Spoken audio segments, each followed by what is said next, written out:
Welcome to CleverGround. In this video, we're going to walk you through how admins can set up and manage e-logbook competencies.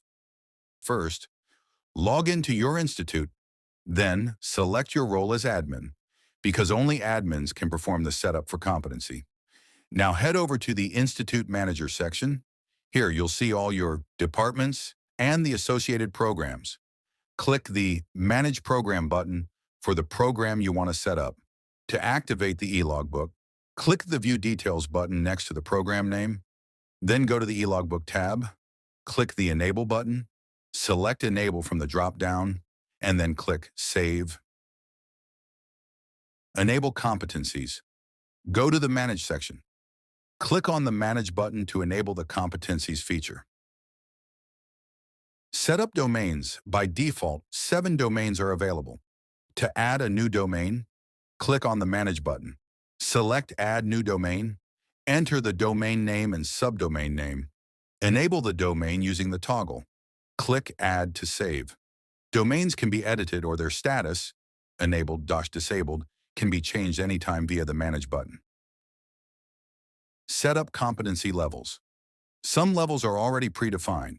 To add a new level, click Add New Competency Level. Enter the level name and level abbreviation. Click Add to save. How to add competencies? Click Add New Competency. Fill in the details.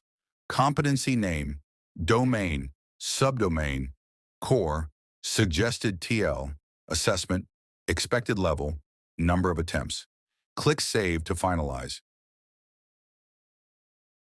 Edit existing competencies. Use the Manage button. How top add competencies to groups? Navigate to the specific group via Manage. Click Add New Competency. Select the desired competencies and click Save. How admin can monitor student competencies? Switch to the admin role.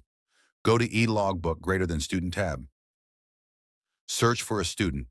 Click View to access their competency dashboard. Here you can track qualified and non-qualified competencies. Thanks for watching. You're now ready to set up and manage the e-logbook competencies as an admin on CleverGround.